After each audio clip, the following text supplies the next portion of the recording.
This week, I welcome you once again to the conversation segment of the Signature Show. I'm sounding a little serious because for the second time, we're returning to conversation around security. In fact, for the third time, security in Imo State. Last week, there was the sad story in the media that some buildings were burnt down in Izombe in the Uguta area of Imo State. Before that time, I had on this program raised other concerns for which the state government provided some explanation. But in this edition of the program, we'll try to get a better handle and a clearer education on what the Imo State government is doing, how the state government is responding to whatever it has identified as the security challenges of the state. And my guest this afternoon is Dr. Ugoji Ugoji. Dr. Ugoji Ugoji is the State Commissioner for Homeland Security and Vigilante Affairs. Dr. Ugoji, you're welcome to the conversation. Thank you very much. Thanks for having me. An envelope, an umbrella examination. What is the state of security, let me not use insecurity, that the state government has identified? Well, again, thanks for having me in the studio. Well, the state of security in Imo State is that things are relatively calm. His Excellency Governor Hope Uzodinma, through his emphasis on security and his priority, the priority he's placed on security and safety, has worked very hard and spent quite a lot of resources to get Imo relatively calm, much calmer than it was at the peak of the challenges we faced in the state. One of the signature moves of the governor is the establishment of the Ministry of Homeland Security and Vigilante Affairs. I believe it's the first of its kind in the country. And that was His Excellency Governor Hope Uzodinma's idea of putting together a whole of government and a whole of society approach to our collective security and safety in Imo State. So that's the state of affairs right now in terms of the management of security challenges in the state. And the ministry liaises with all the security formations in the state, from the Army, the police, the Air Force, the Navy, the DSS, Civil Defense, and other outfits at the federal level. So I liaise with the security chiefs for all those security organizations. And then within the state itself, we have a state vigilante, which is known as Imo Security Organization. And then at the local levels, His Excellency Governor Hope Uzodinma wants us to anchor security at the local levels with the traditional rulers. And so the traditional rulers, or the Ezes, which is what we refer to them in our part of the world, the Ezes are the heads of security in their autonomous communities. And part of the responsibility of my ministry is to help autonomous communities organize local vigilante groups. And those groups are then formalized, trained, registered, and standardized across the state to augment the state infrastructure in terms of security and to augment the federal architecture of security in the state. Now, you see, so the way I began this conversation, I began with a particular incident.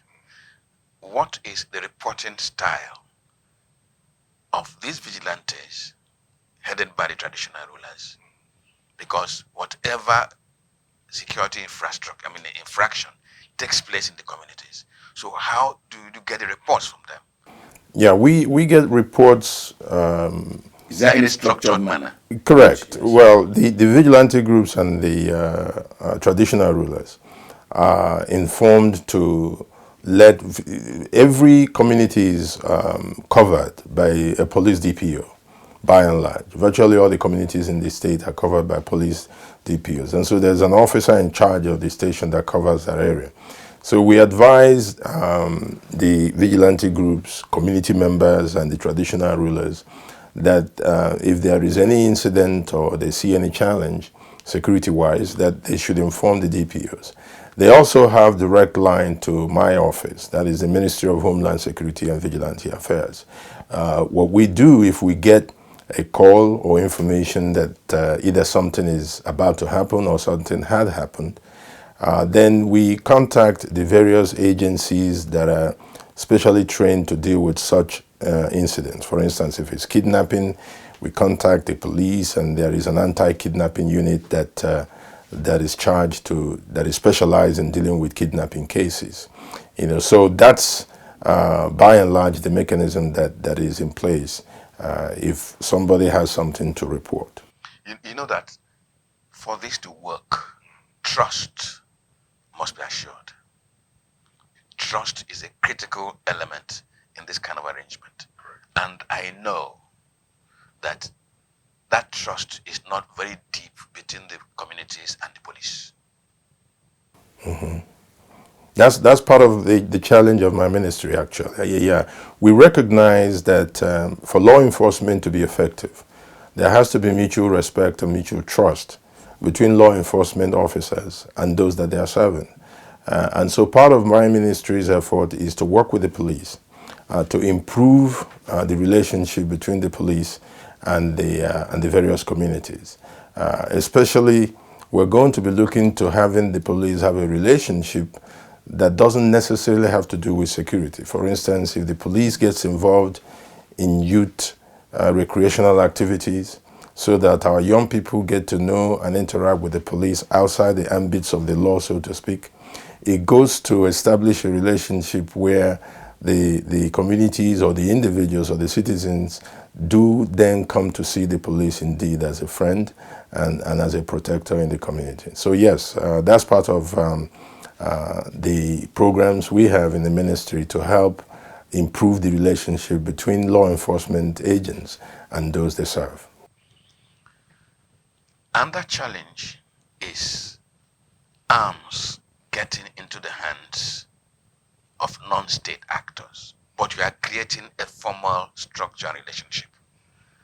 Is there any way this structure, this relationship, allows these vigilantes to bear arms, any level of arms? I think there is a plan to have some, not all, to have some specially trained vigilante officers to be armed with license. In other words, they are not going to be armed outside the ambit of the law.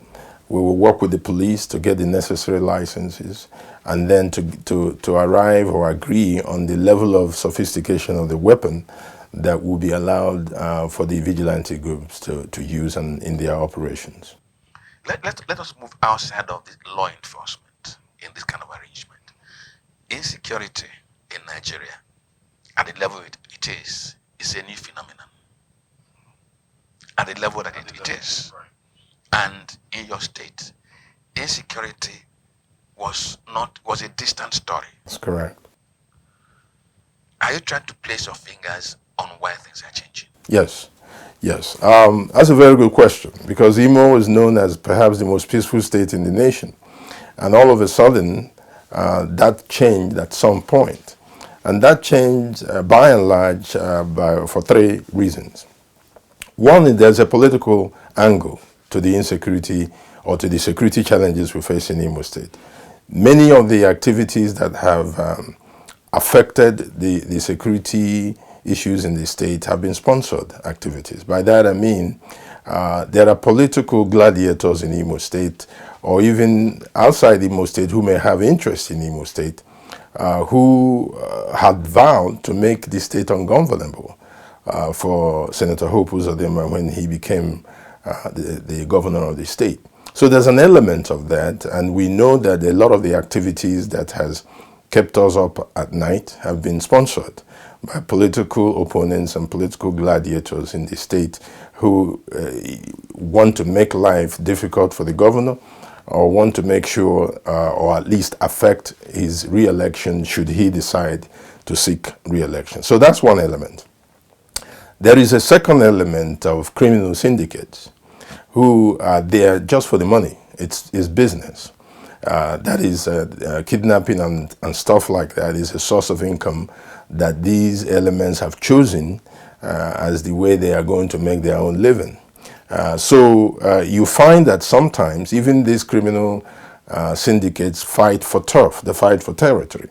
And in the middle of those fights, sometimes they blame the security formations. But what's really going on is a territorial fight between some of these criminal gangs, as it were.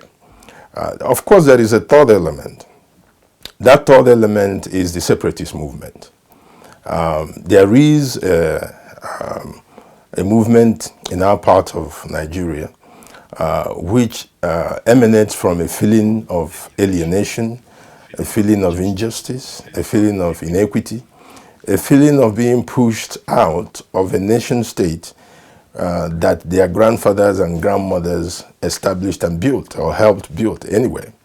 And so over the years, that grievance, that sense of alienation, that sense of being pushed aside from the major activities of state has galvanized in some of our young people, where they now say, well, if you don't want us, let us go, kind of thing, right?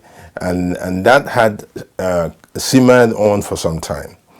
Of course, when that sentiment had not gotten them what they felt they should get, some of them or some of that activity has now morphed into violence, where some elements within the separatist movement have opted to use violence as a means of making their case.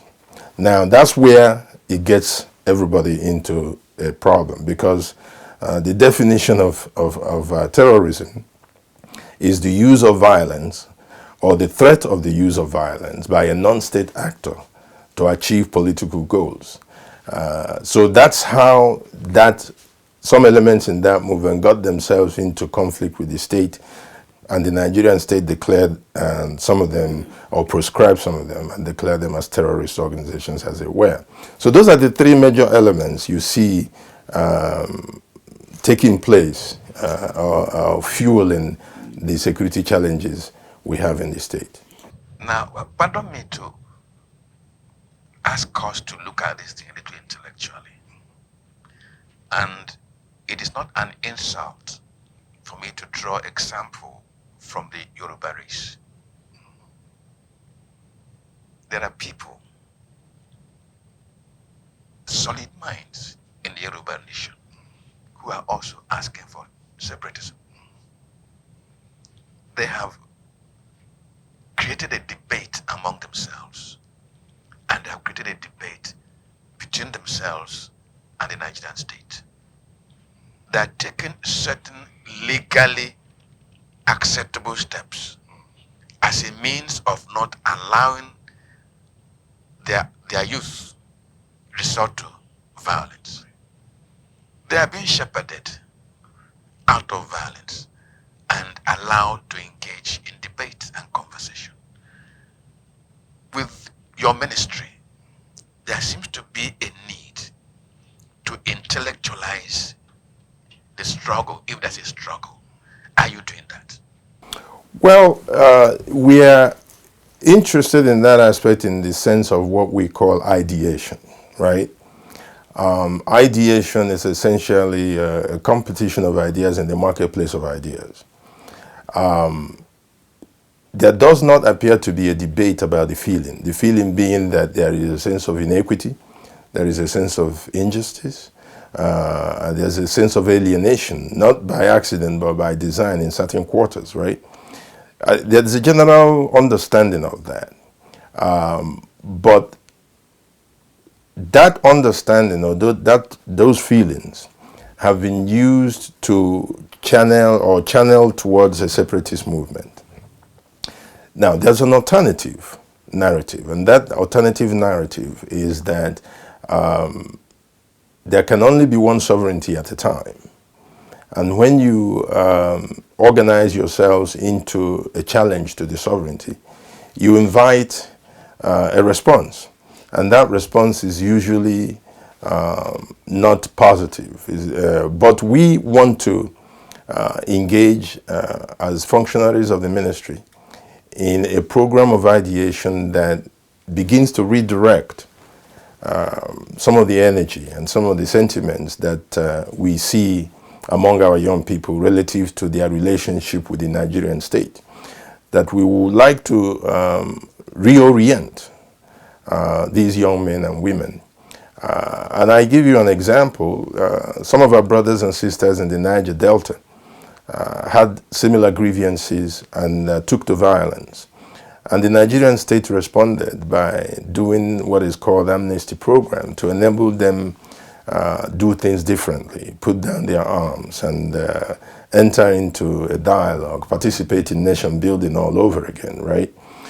We also see some of that now in the north with Boko Haram.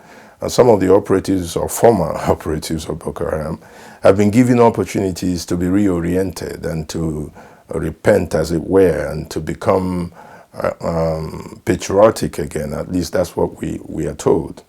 Now we believe that, or I believe, that in our part of Nigeria, a similar kind of designed effort to reorient our young people and to get them to reintegrate, as it were, in their mindset, reintegrate towards nation building under the auspices of the Nigerian state. But that has to be designed, that has to be supported by governments at various levels, and that has to be supported also by corporate Nigeria. So in the ministry, we're working on putting together an alternative narrative program, which is a reorientation program that would provide skills acquisition, provide ideation, reorientation, and enable our young people to be positively engaged rather than choosing to do things in the negative realm. There is a time at a young man's or young woman's life, they want to be involved in something. If you don't provide them positive something to be involved in, they will seek, they design one themselves and they seek the negative side, and that is usually not good for society at large. You've taken the wind off the sail of my boat, because that was the next question I was going to raise. What the energy that is being dissipated on violence, what are trying to do to direct them away from the negative. But there's something else. Education is critical. Gainful employment, even after the reorientation, is also very necessary. Every one of us who believes in national development accepts that white-collar jobs are no longer very fashionable. I know your ministry, it cannot be in charge of industrialization. Your ministry is not going to be an ND, National Director of Employment, but ideas. Are we thinking of what can be done to the economy of Imo State to be able to absorb these boys even after the orientation? Absolutely. In fact, the last ESCO that I attended, there was a proposal that was brought by the economic advisor to the governor, Professor Kenneth Amechi, to provide or put together a program that would train about 300 to 500,000 of our youth in the digital space, where they can, with the skills like some of your cameramen now have, they can work from anywhere in the world and get jobs anywhere in the world. So that's part of the thinking that has gone into how we channel the energy of our young people. And we have a lot of creative energy among our people in our part of Nigeria. For instance, they dominate Nollywood, which is a creative avenue. There is not that much barrier to that, so they can go in and do their thing, and a lot of them are successful in that realm. So yes, we are thinking in those terms, like the orientation program or the alternative narrative program that I mentioned is in that realm. The digital training that I mentioned that was approved at the last ESCO is also in that realm. And we want to engage corporate Nigeria especially our brothers and sisters who are in the business world, to also help us, not just with the training and the education that you talked about, but with opportunities once those skills are acquired. Doc, my director just waved me, but I have two important things to raise.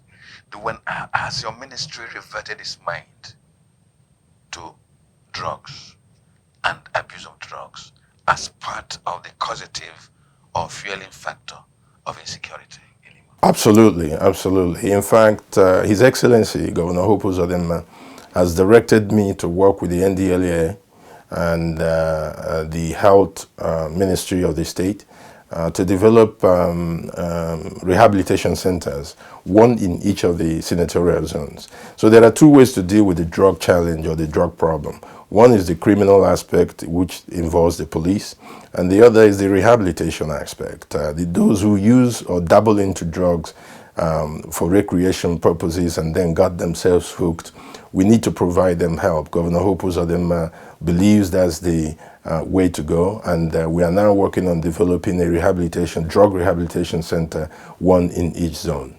So yes, it's an area of concern for us, and we're doing something. Can I put you on the spot as a closing conversation, part of this conversation? Can you put a time frame on when your ministry begins to reduce insecurity and make that reduction a collective matter between the government and the people? Can you put a time frame? Well, actually, we are already in that time frame because the security issue in Imo State is being contained quite well. From what it was last year, it has reduced considerably. You see, and I'm glad for that being the last question. And I want people to appreciate what Governor Hope Uzodinma has done in Imo State. Imo State was targeted specifically to create a chaotic situation. If you look at Haiti today, what's going on in Haiti, where criminal gangs are essentially running the cities, that's what was planned for Imo, where criminal gangsters were portioning out parts of the states to control, where you had political gladiators with their thugs, essentially portioning zones in the state to control. But Governor Hope Uzodinma has stood like a strong leader he is, and taking measures with the federal agencies and other local outfits to stem that. So that which you prevent is not always known or seen.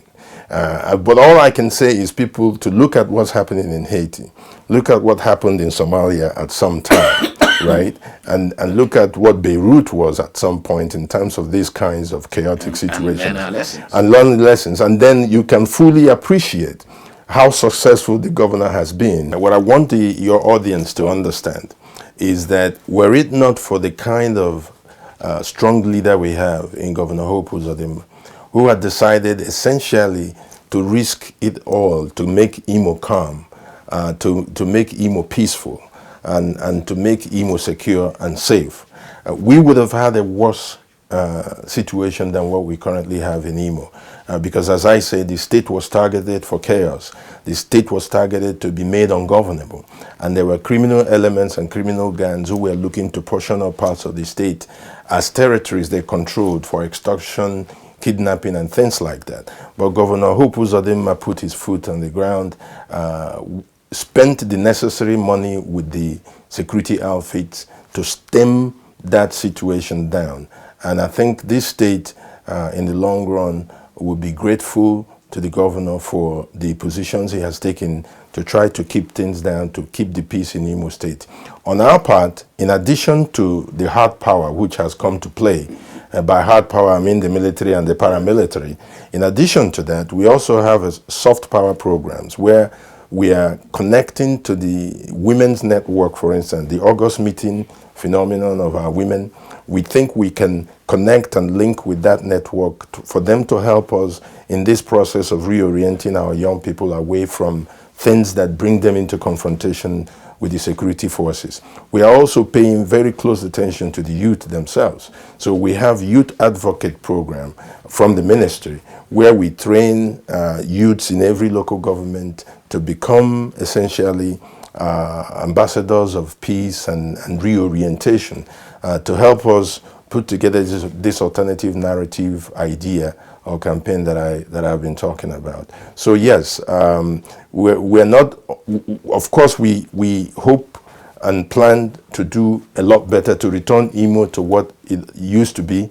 But I'll tell you, Governor Hope Uzodinma has done very well trying to stem this security challenge in Imo State, and we look forward to his leadership continuing with that effort to make sure that Imo State is safe, protected, and peaceful.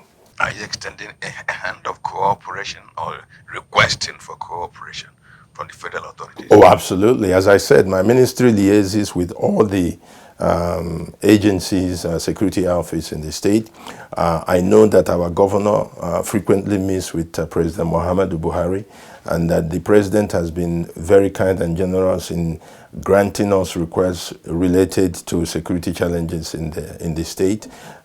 My governor recently Governor Hope Uzodinma, that is, just recently bought APC armored personnel carriers, about 10 to 13 of them that he bought for the police to use, so that as we begin to experience some serious firepower from those who are causing problems for the state, that the police and security outfits have the necessary equipment and ammunition to fight back and to protect the state and the citizens of the state.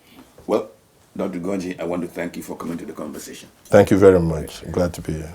In the past 30 minutes or thereabout, I've been conversing with Dr. Ugoji. Dr. Ugoji is the Imo State Commissioner for Homeland Security and Vigilante Affairs. We've been discussing what the government has been trying to do to get things to quieten and return the state to perfect peace, and what his ministry is designing to make sure that the people themselves at all levels buy into the government effort, so that we can also, all of us, can celebrate. Now, the last time I conversed with the Commissioner for Information, we said, go to Imo State. Things are better. You can get out in the night and enjoy ourselves.